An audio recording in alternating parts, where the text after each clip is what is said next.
Assalamualaikum warahmatullahi wabarakatuh. Alhamdulillahirabbil alamin. Baik, alhamdulillah kita kembali lagi di Ramadan Asik nih. Dan seperti biasa pemirsa, saya tidak sendirian. Alhamdulillah sekarang saya ditemani dengan ada Ustadz Agus. Apa kabar Ustadz Agus? Alhamdulillah baik, Bang Reda. Keren Ustadz Agus nih, semakin hari semakin keren ya. Ukuran sepatu berapa? Oh, suka dipuji itu ya.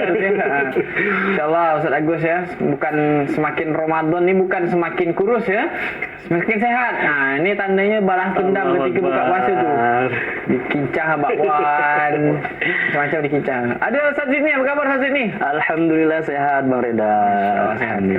Ini bajunya setengah batik ya. Oh, ya. Keren, half batik. Oke, baik. Sekarang kita seperti biasa, Ustadz-ustadz sekalian ya dan pemirsa-pemirsa semuanya, kita akan bahas lokasi unik. Lokasi unik. Info unik ya. Info unik kita pada hari ini insyaallah. Oh, nah ada bulu-bulu nih, bahas bulu-bulu ya. Ya, ini ada info unik, silakan nanti Ustadz tanggapi ya. Teleskop James Webb temukan planet berbulu dengan awan pasir aneh. Tim astronom Eropa menggunakan observasi dari teleskop luar angkasa James Webb atau JWST ya, tidak tahu itu bahasa yang benar atau tidak yang saya sebutkan ya. Menemukan planet baru berbulu dengan awan pasir yang aneh. Planet ekstrasurya yang berlokasi di WASP 107b berjarak sekitar 212 tahun cahaya dengan bumi. Planet ekstrasurya WASP kira-kira WASP 107b adalah salah satu planet dengan kepadatan terendah yang diketahui para astronom. Terkadang disamakan dengan komet. Planet ini kira-kira berukuran sama dengan Jupiter, tapi masanya hanya 12%. WASP 107b berjarak sekitar 200 tahun cahaya dari bumi dan hanya membutuhkan waktu 6 hari untuk mengorbit bintang asalnya. Struktur bintangnya yang lebih sedikit dingin dan kurang masif dibandingkan matahari. Kepadatan planet yang rendah atau fluffiness memungkinkan para astronom untuk melihat atmosfer planet 50 kali lebih dalam, bahkan lebih padat dibandingkan planet yang lebih besar seperti Jupiter. Nah, ini jadi memang kita bahas tentang planet baru ya, dan bintang dan segala macam. Mohon maaf tadi saya banyak salah kata. Karena memang jarang ya dengan bahas dengan ini. Baik, gimana nih Ustadz? Bahwa ada planet baru nih. Ada alien enggak kira-kira sana nih? Gimana Ustaz? Oke, baik Mas Reda. Ini baru kali ini ya bahasnya jauh benar sampai ke planet. Sampai ke planet. Biasa dong Bang. Udahlah kemarin mungkin di laut ya kan. Di laut, di pantai ini dah makin jauh sampai planet ya kan. Nah, jadi mengenai di luar angkasa ini Bang Reda, yang sebagaimana kita tahu ada beberapa planet seperti Mars, Pluto, Jupiter dan lain-lain itu. Biasanya di sosial media itu ditemukan bahwasanya ada perdebatan tentang manusia yang ke bulan. Nah, itu terlepas dari benar atau hendaknya. Jadi orang-orang yang mempunyai statement bahwasanya sesuatu yang sampai ke bulan itu mustahil. Jadi beliau itu mengatakan, oh itu tuh cuman green screen ya tuh, cuman kalaupun ada gravitasi cuman kayak dipasangkan tali gitu kan biar bisa berputar sana berjalan sini. Nah itu terlepas dari benar atau tidaknya, itu cuman sebagai pengetahuan untuk kita. Ya. Oke, jadi di dalam hadis itu disebutkan bahwasanya langit itu berlapis-lapis, ada 7 lapis langit. Kalaulah dibandingkan jarak bumi kita dengan lapisan pertama itu ibaratkan seperti melempar cincin di padang pasir. Dalam hadis tuh ya? Ya, dalam hadis. Jadi banyak sekali gitu, bukan hanya berceritakan tentang bumi kita saja, tapi juga tentang kehidupan-kehidupan yang lain. Nah, jadi bercerita tentang planet ini, Ustaz Khalid Basalama itu pernah menjelaskan bahwasanya di buku Ilmu Pengetahuan Alam, di buku anaknya kelas 2 SD, disebutkan bahwasanya jarak planet Pluto dengan bumi kita itu kurang lebih 274 juta kecepatan cahaya. Nah, jadi misalkan kita mengirim walaupun seorang baru lahir pun tak sampai tuh, pasti setengah dah. udah sampai umur, udah sampai. Nenek dah dia. Iya betul. Baru lahir dan nenek. Nah, dan juga Ustaz Khalid ini punya teman yang meriset bahwasannya di langit itu ada yang tadi itu ada bintang-bintang yang lainnya juga. Nah, di dalam bintang-bintang itu jadi sebelum itu Bang Reda, jadi di bumi ini matahari itu kan sangat berpengaruh untuk bumi. Nah, jadi di bintang-bintang itu juga ada matahari-matahari juga. Juga persis seperti ada planet ini, planet ini. Nah, entah ada kehidupan apa di sana, kita tidak tahu. Jadi setidaknya itu menjadi salah satu tanda kebesaran Allah.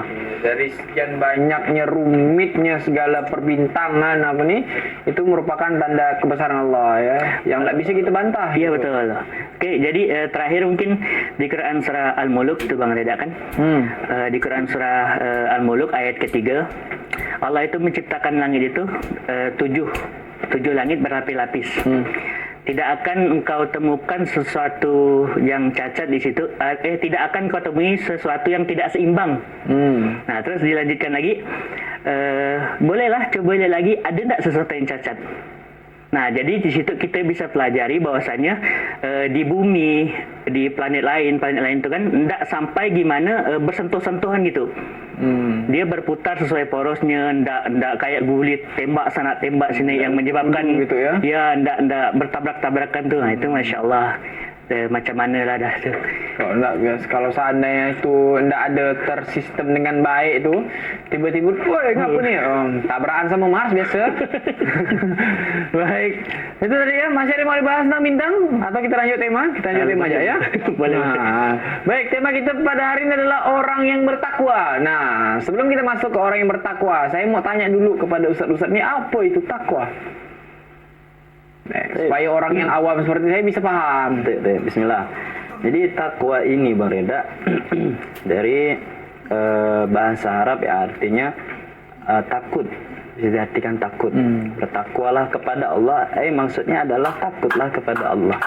Jadi takwa juga memiliki pengertian, yaitu menjalankan segala perintah Allah dengan semaksimal mungkin dan menjauhi segala larangan Allah dengan totalitas, yang dengan kesanggupan kita.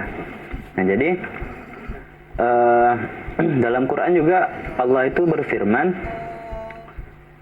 wa may yattaqillaha yaj'al lahu makhraja, dan barang siapa yang bertakwa kepada Allah, Allah pasti akan memberikannya jalan keluar. Maksudnya ketika ada kita permasalahan di muka bumi ini, permasalahan kehidupan kita, Allah itu sudah menyiapkan jalan keluar sebenarnya.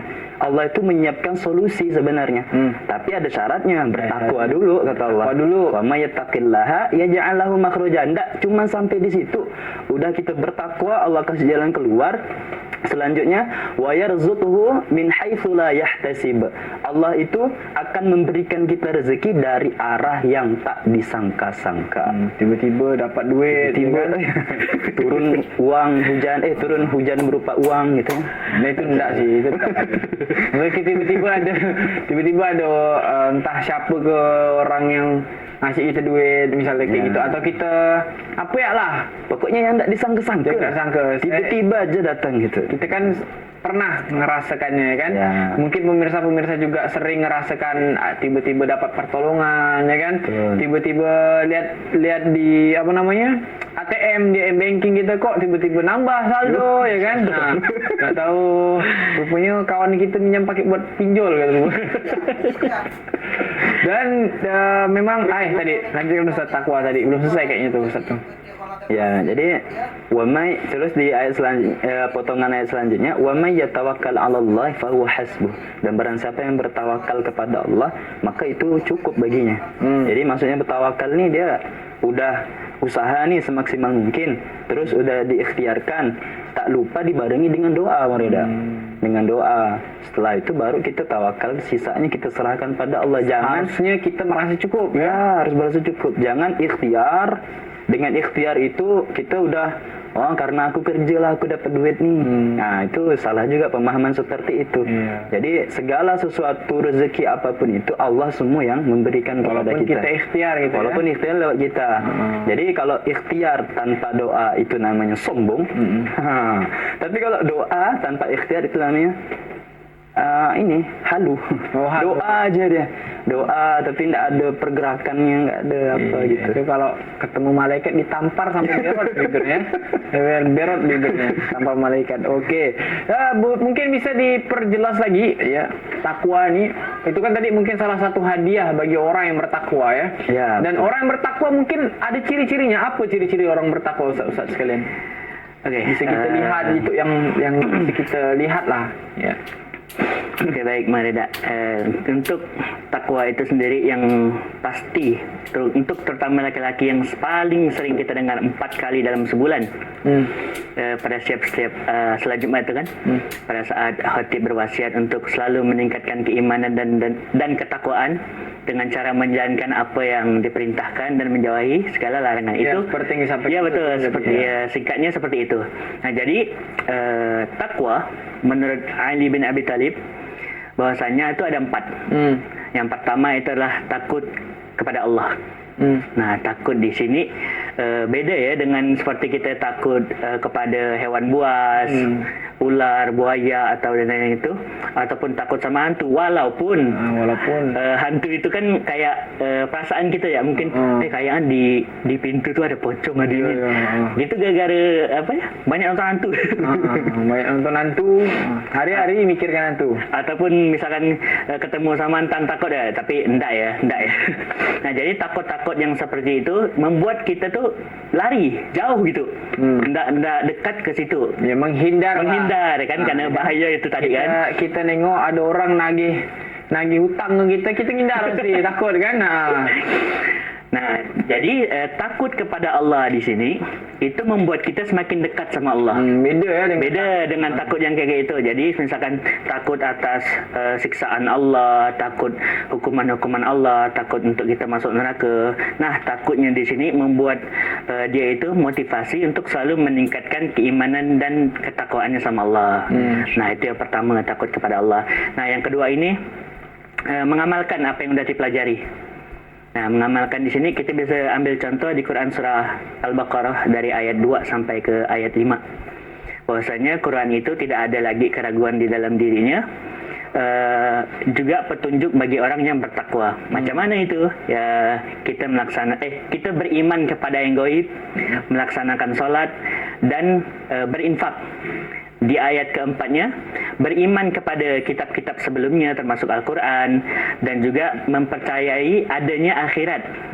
Nah, terus yang di ayat kelimanya, itulah yang akan mendapatkan rahmat dan petunjuk. Nah, itu yang kedua, mengamalkannya. Itu salah satu contoh untuk mengamalkannya. Nah, yang ketiga ini, itu adalah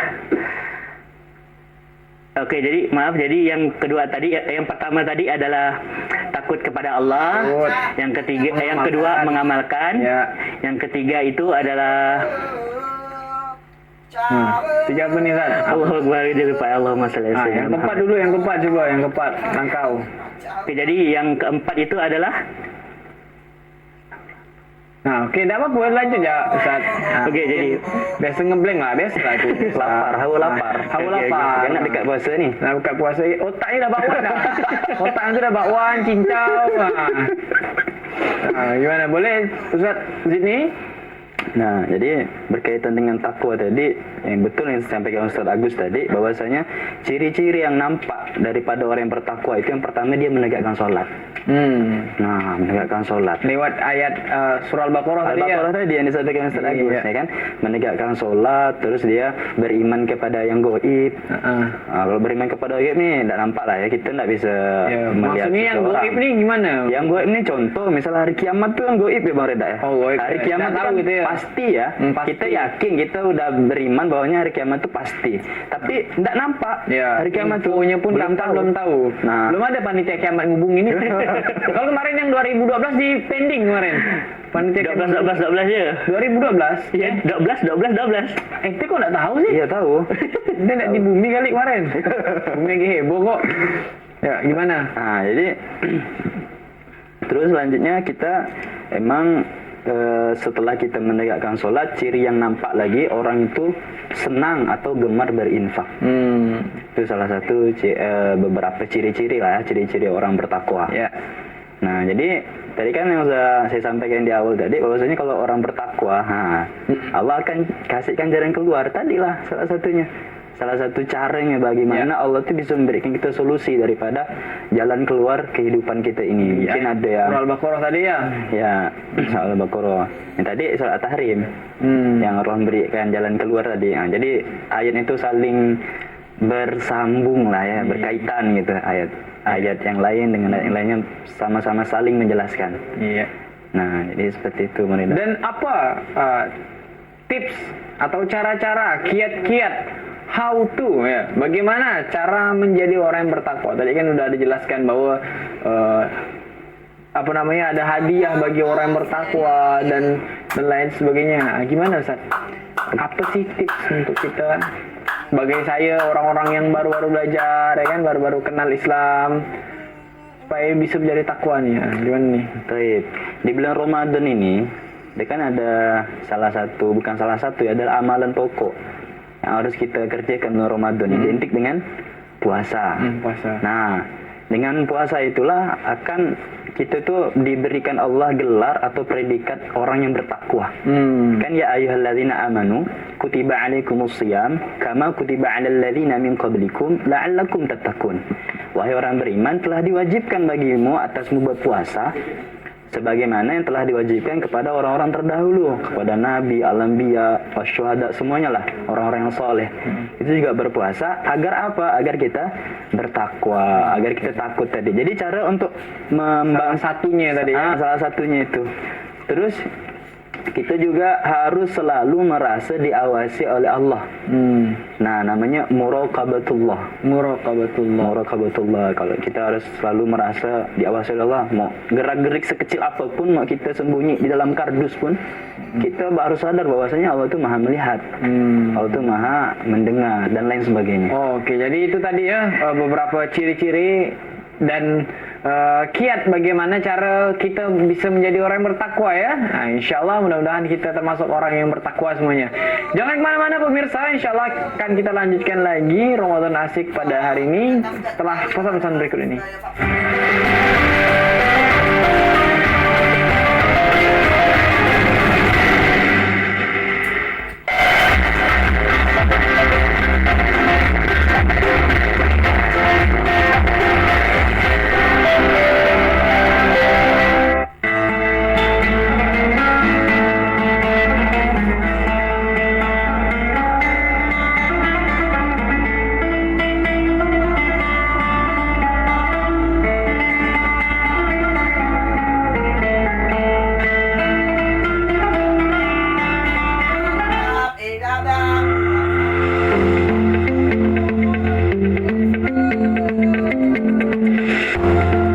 sungai dan laut yang masih sangat asri. Aktivitas bongkar hasil tangkapan nelayan memberi kesan tersendiri. Sungai Kakap Kubu Raya menyimpan potensi lautnya, keindahan alamnya, dan wisata religinya.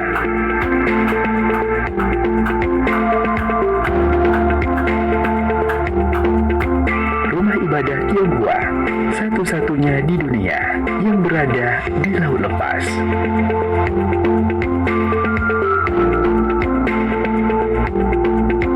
Desa wisata Sungai Kakap, Kabupaten Kubu Raya, potensi masa depan untuk dunia.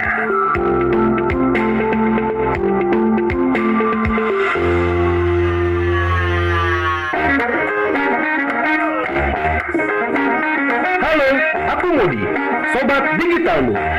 Kamu tahu nggak kalau siaran TV analog akan diganti menjadi digital? Caranya gampang banget loh. Kamu hanya perlu menginstal set-top box. Ayo, ikuti Modi.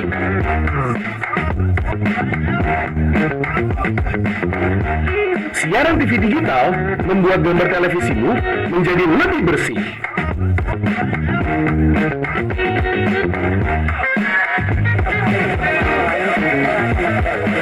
Tidak hanya bersih gambarnya, siaran TV digital juga lebih jernih suaranya. Terus membangun infrastruktur komunikasi di wilayah digital berbandang luas.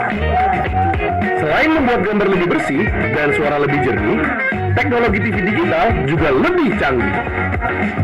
Ayo, kita kembali ke lab. Ayo, segera bermigrasi ke siaran TV digital.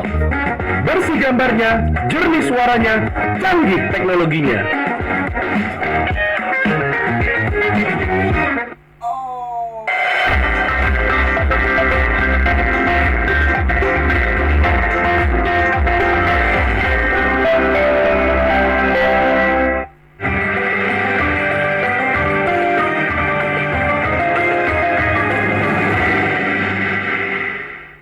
Alhamdulillah pemirsa, kembali lagi kita di Ramadan Asik. Nah, tadi kita sudah bahas tentang tema dan info unik ya. Sekarang kita seperti biasa akan masuk ke pertanyaan ya. Kita akan masuk ke pertanyaan dari netizen ya. Assalamualaikum. Waalaikumsalam. Salam. Apakah malaikat maut memiliki para pembantu? Barakallahu fiik. Nah, ini gimana nih Ustaz? Saya tidak berani nawak-nawak kali ini ya. Biasanya saya guraukan tuh. Nah, cuman ini karena urusan malaikat maut CS. Habis belerai saya. Ini gimana Ustaz? Bismillahirrahmanirrahim. Malaikat maut atau yang sering kita dengar malaikat Israel, malaikat pencabut nyawa, itulah itu juga lah sama. Jadi ternyata pertanyaan tadi apa Murida? Ada enggak pembantu malaikat? Jawabannya ada. Ternyata ada. Jadi ternyata malaikat maut ini atau malaikat Israel ini memang ditugaskan Allah khusus untuk mencabut ruh dari jasad seseorang ketika ajalnya udah sampai. Nah, jadi ketika kematian itu udah menghampiri kita udah tidak bisa lari kemana-mana lagi Murida. Jadi maksudnya dalam arti ketika ajal udah datang, tidak bisa ditunda lagi dan tak bisa dipercepat, tak bisa dilambat. Ya, udah waktunya. Nah, mau kita tengah taat beribadah kepada Allah, mau kita sedang maksiat, na'udzubillah min dzalik, kalau udah waktunya ajal itu habis, langsung dicabut oleh Allah lewat malaikat Israel tadi. Jadi pembantu di sini nih maksudnya kan kita sering ya mendengar bahwasanya misalnya di Pontianak nih ada yang meninggal, terus di Singkawang ada yang meninggal juga, di Sambas ada yang meninggal juga dengan waktu yang bersamaan. Dengan waktu yang bersamaan. Nah, makanya tugas malaikat maut itu ngebut bawa motor. enggak, apakah sendiri? Enggak kan? Jadi memiliki istilahnya kayak bawahan gitu. Nah, Allah sudah mengizinkan malaikat Israel untuk mencabut nyawa seseorang dengan izin Allah. Jadi harus kita pahami dulu yang mencabut ruh dalam jasad kita ini memang malaikat Israel, tapi sejatinya atau sebenarnya itu adalah Allah yang mengeluarkan ruh kita dari jasad. Ya karena apapun yang terjadi itu semuanya Allah ya. Semuanya kehendak Allah. Allah yang istilahnya memberikan izin kepada malaikat Israel dan malaikat Israel memberikan wewenang kepada pembantu bawahan-bawahannya tadi. Wallahu alam ya seperti apa ya? Wallahu alam bagaimana. Jadi seperti itu Reda. Karena kalau kita tahu ciri-cirinya ngelak gitu kita bisa ngelak. Oh ini ada beliau nih, lari kita. Tapi ya memang karena itu tadi goib ya kan? Ya. Dan ternyata Reda, apa tuh? Malaikat maut ini itu dalam sehari itu dia datang kepada kita manusia, melihat wajah kita itu dalam sehari sebanyak 70 kali Mareda. Kita didatangi malaikat maut itu. Diperhatikan wajah kita oleh malaikat maut itu 70 kali dalam sehari. Kalau kita hitung berarti kalau per menitnya ya dalam sehari itu berapa menit sekali, kalau kita kalkulasikan yaitu 24 menit sekali. Tiap 24 menit tiap 24 kurang lebih ya. Tiap 24 menit sekali. Dan malaikat tuh bingung. Kenapa orang nih ya udahlah ajalnya semakin dekat tapi dia masih tawa masih bahagia, masih ngejar dunia dan lain sebagainya.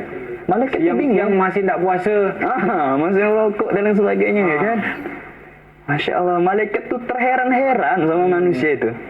Kok bisa gitu kata malaikat? Kok bisa gitu ya? Ada orang seperti itu ya kata malaikatnya. Karena tadi tuh memang tentang kematiannya Allah tidak tampakkan kepada kita. Kalau Allah tampakkan nih Mareda, banyak orang di muka bumi ini yang langsung tobat 1 hari 1 malam tuh. Dia tahu besok nak meninggal kan. Dia kasih tahu maklumat. Si fulan besok jam sekian di sini meninggal. Dah judi online bangkrut. Selesai. Bangkrut. Selesai di masjid terus sampai bengkak kaki pun solat tak masalah.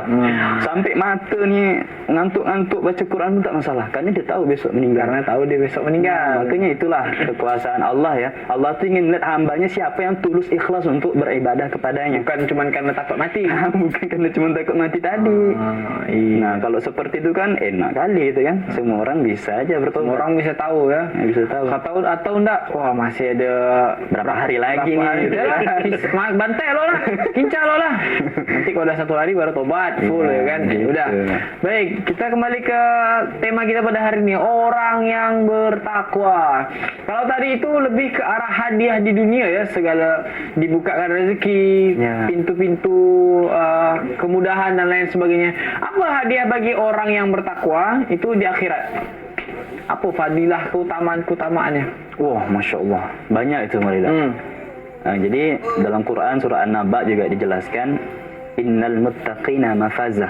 Sesungguhnya orang yang bertakwa itu beruntung. Nah, beruntung di sini banyak nih. Apa hadiah yang didapatkan?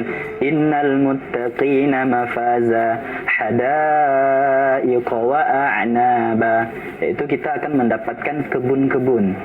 Nanti di surga itu kan ya kita sering dengar lah ceramah-ceramah bahwasanya nanti di surga itu ada kebun-kebun, kebun anggur, kebun kurma. Kebunnya yang jelas pasti lebih bagus ya. Lebih bagus kualitasnya Bukan daripada kayak yang di dunia ada, ini. Misal ada kebun karet bukan. Kebun sawit. Nah, tapi kebunnya yang bagus gitu ya. Betul. Indah di mata, dipandang. Oke. Terus Dan terus kita juga pernah mendengar bahwasanya di surga itu mengalir di bawahnya sungai-sungai. Pokoknya Masya Allah indah lah itu. yang jernih gitu kan, bukan kayak sungai Kapuas gitu. Nah, agak Sungainya jernih. Bahkan ada dikatakan dalam ayat yang lain, sungainya itu dari susu. Susu yang betul-betul segar. Bahkan ada sungainya dari madu. Ada dari madu ya. Masya Allah itu. Yang belum pernah minum madu itu boleh nanti dalam surga itu minum sepuasnya madu di sungai. Sambil berenang sambil minum madu. Sambil berenang minum air. Bahkan minum air minum madu. Oke. Gimana Ustaz Agus? Oke, baik Bang Rida. Qadarullah, alhamdulillah tadi udah ingat apa yang disampaikan oleh Ali bin Abi Thalib tadi. Ada 4 itu. Yang pertama adalah takut kepada Allah. Yang kedua mengamalkan apa yang ada di Quran. Yang ketiga itu adalah qanaah. Nah, qanaah ini artinya merasa cukup atas pemberian Allah. Nah, jadi tidak perlu membanding-bandingkan dirinya itu dengan tetangga atau dengan keluarga yang lain. Jadi merasa bersyukur. Apa yang ada nih udahlah cukup Ya, lah gitu. betul. Jadi orangnya enggak ini apa enggak ambil pusing gitu Ya, kan. benar. Ya, kadang kan orang-orang nih kita kita beli mendapat kulkas baru dia yang Sejuk. panasan. Bukan panas, sejuk dia. Ngapu orang ini kan kita beli rumah baru, kita beli apa orang. Nah, udah konah aja cukup ya. Ya, Kalau betul. orang-orang kita belinya buah-buah HP yang buah-buahan yang begigit, kita HP kadang pun enggak apa-apa. Kita HP apa pun enggak apa-apa. Yang penting kita selalu merasa Qanaah, ya betul. Ya kan?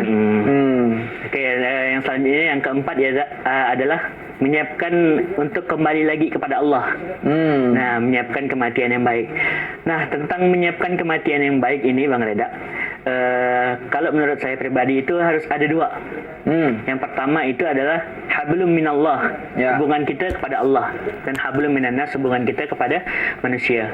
Kalaulah memang kita pernah buat dosa, bukan pernah sih, memang memang pernah buat dosa gitu kan, buat dosa, buat maksiat. Nah, itu kita bisa minta ampun sama Allah, bisa langsung gitu kan. Hubungan kita udah sama Allah, kita bisa minta langsung. Tapi kalau udah sesama manusia yang memungkinkan dia, misal kita buat kesalahan kepada dia, terus dia tidak memaafkan kita, nah itu bakalan berabe nanti di akhirat kan. Apalagi itu yang kenal tuh ya. Apalagi misal kita di jalan nyimbor orang pakai air yang bergenang gitu, atau kita maki-maki orang, teriak-teriakkan orang, ya, itu mungkin lebih berabe lagi. Iya betul. Oke, jadi itu tadi pemirsa, alhamdulillah kita udah bahas tentang banyak macam lah dari bertakwa, karena tidak mungkin habis dalam satu episode kita bahas sedikit-sedikit saja. Mudah-mudahan memberikan manfaat ya episode Ramadan Asik kali ini. Terima kasih Ustaz Agus ya, yang udah hadir di Ramadan Asik. Terima kasih Ustaz Zidni ya. Mudah-mudahan sehat terus. Salam untuk keluarga semuanya. Siap. Oke, saya Reda Aziz pamit undur diri mewakili sahabat kerja yang bertugas. Insyaallah kita bertemu lagi di esok hari di jam yang sama di menjelang waktu berbuka kita semua pemirsa. Baik, barakallahu fikum. Assalamualaikum warahmatullahi wabarakatuh.